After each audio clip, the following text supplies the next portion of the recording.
Resumes are perhaps the most important text that you're going to write this semester because they are a living document that needs to be continually revisited and updated to truly represent who you are as a professional.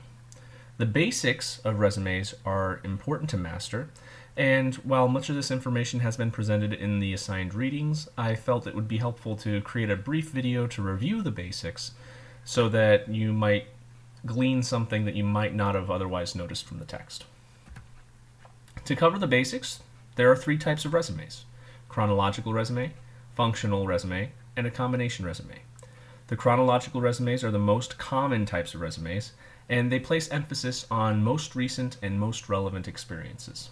This is usually best suited for people who have consistent professional work experience that is relevant to their field. Functional resumes are the least common resume type, and it usually creates a few red flags for reviewers who are actually reading these types of resumes. It places emphasis on relevant skill sets, but it negates the context of the older and unrelated experiences.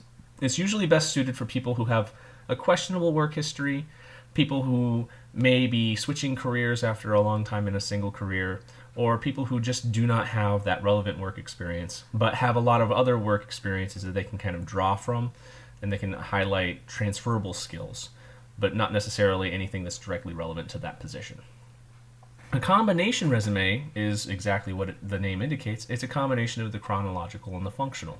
It presents relevant skills within the context of your most recent and most relevant experiences, and it's usually best suited for those who have a diverse range of experiences. Maybe you have a lot of unrelated work experience, but you might also have one or two skills or one or two experiences that are directly relevant to your field. So if you have a strong work history outside of your field, and then maybe an internship or something that can be related directly to your field, you might consider a combination resume to highlight those transferable skills from your previous work history and to identify the most relevant experiences for your employer.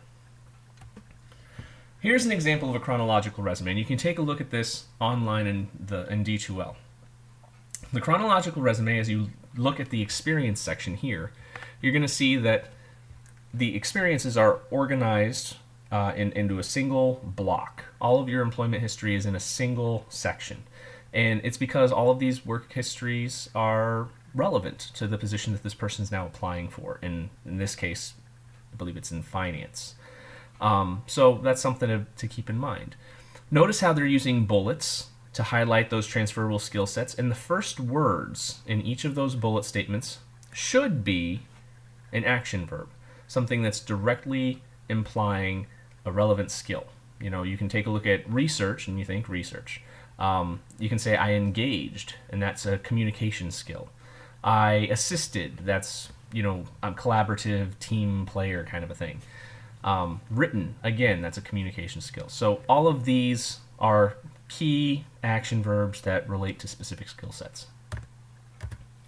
A functional resume splits everything up into skill sets. So you take a look at the professional experience here, and you see that there are subheadings of communication skills, customer service, perhaps leadership, or some other relevant skill sets that somebody wants to maybe flesh out. So here, they're talking about all of the things that they have done to build specific skill sets, but they are removed from the context of the employment history or the service experiences in which they developed these experiences. So that's something that kind of can be a red flag to an employer, because a lot of them will say, oh, I provided bilingual assistance via telephone. Well, was that as part of a job, or was that something that you just do on the weekends for fun? There's not a whole lot of context for it. The employment histories are usually positioned at the end of a functional resume, but it's usually more of a footnote that just explains this is my position and these are the employers that I worked for in the past, and the relevant dates.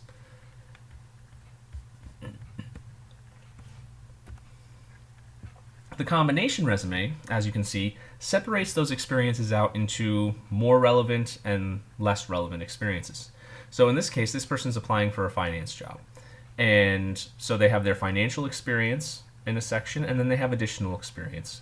Many of you might do this if you have a few relevant experiences in your work history. So maybe you're a student editor of Stoutonia, and you're applying for a journalistic job kind of after graduation. You might have journalistic experience and then additional work experience as two separate experience headings there to kind of separate out your relevant skill sets with the maybe less relevant employment history. Those different headings can help employers to kind of zoom in on what's important, but it also, by demonstrating that you have a long history of employment, it demonstrates that you're a quality candidate, even if you might not have the most experience. Notice how, although this does not include bullet statements, it does have action verbs: coordinate, conduct, consult. These are all verbs that explain what you did and connect with specific keywords that relate to transferable skill sets. This person's using a lot of the action verbs, but they're not using bullets. Notice how if you use bullets, it makes those action verbs pop a little bit more. So I would always recommend using bullets in your resume to kind of draw attention to those skill words, and it makes the resume itself more accessible to the reader.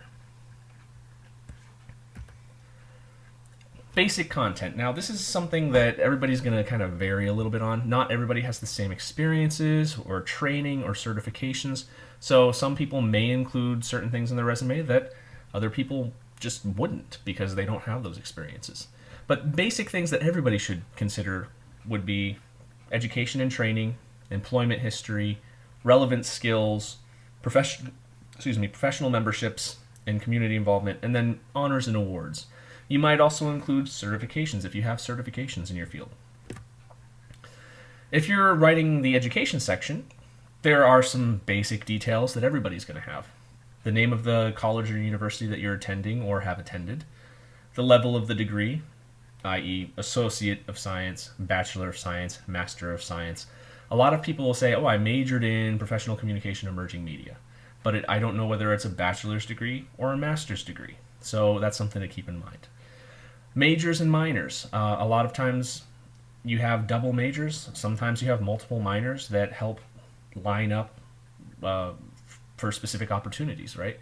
If you are in the PSEM field, you have the opportunity to go with your applied field. Some of you may have an applied field, and some of you may have an additional minor in addition to that. And those details could make a difference on a resume. They could catch attention of some employers where those skill sets might be important. The GPA, if it's over 3.0, you can go ahead and list it. I would say even closer to 3.5. 3.2 to 3.5 is when I would really start listing it. But over 3.0, you can justifiably list your GPA in order to draw attention to that, because 3.0 is technically above average. You might include your chancellor's lists or any other academic honors that you might have in this section, or you could include those in a separate section. A graduation date is necessary in this position, in this section, but I would only include the anticipated graduation date or the date that you actually graduated, not the full date range. They don't need to know if it takes you 5 or 6 years to get a 4-year degree. They just need to know when you're completed with your degree and when you're eligible to become an employee. At this point, I would recommend that all of you should be deleting your high school information and activities off of your resume, just because they're really out of date. Think about it. When you graduate from Stout, you're going to be applying to jobs, and your high school experiences are 4 years, at least 4 years out of date. And if your experiences in high school are 4 years out of date, they might not accurately represent who you are as a person. Plus, in college, you should be working on building additional experiences that are relevant to your career. So, if you are relying on your high school information and activities to kind of bulk up your resume, that's an indication that maybe we need to become a little bit more involved in your college years so that you have some more relevant content to include on your resume. Here are 2 examples of how you might organize your education section. And there's really no right or wrong with how you want to organize that information. But I would say if you are listing your education information, you might want to selectively boldface different pieces of information just to make it seem a little less two-dimensional, a little less flat. Highlighting important details like your graduation date and highlighting that in boldface, it draws the employer's eye and it makes it seem a little bit less lost in the shuffle. So use boldface, use italics effectively to draw the eye to different places in your resume. Your employment history is important. You want to make sure that you state the specific positions that you've held. You want to name the companies and organizations with which you've held those positions. And you want to list the dates of employment. I would always say, when listing a date, always use the 12-month calendar year in the month-year kind of format.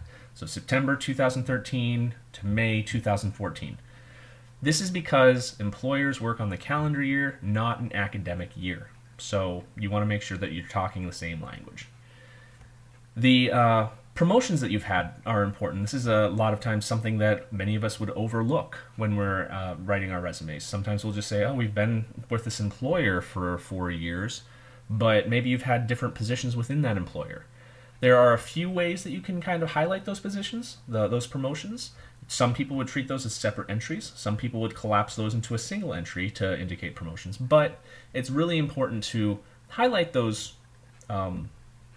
status symbols. You know, if you've been promoted, that says that you're a high quality investment as a potential employee.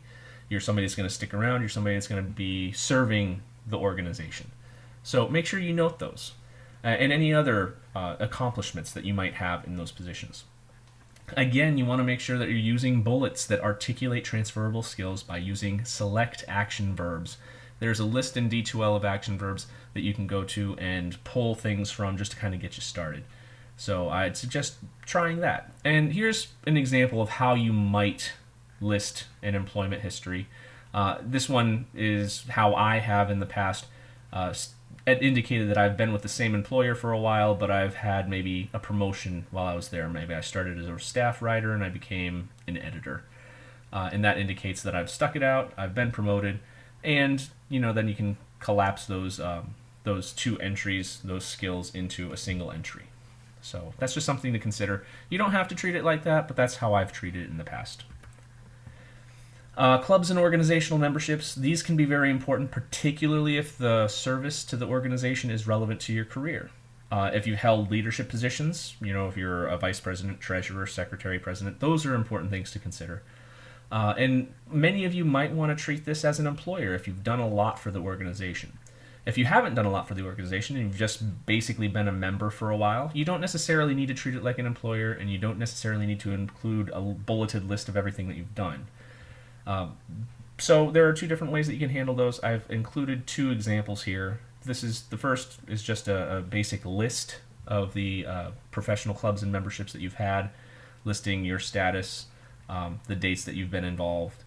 And then for the more involved candidates, you can go to the second section, and you can see how you can treat it like an employment history, and state the dates, state your position, and with bullets indicate important things that you've done to contribute to that organization.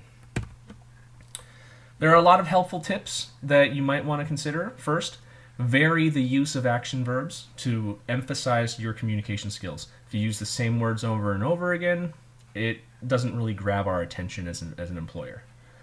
Bullets should not be complete sentences. You have an implied subject of I because it is your resume.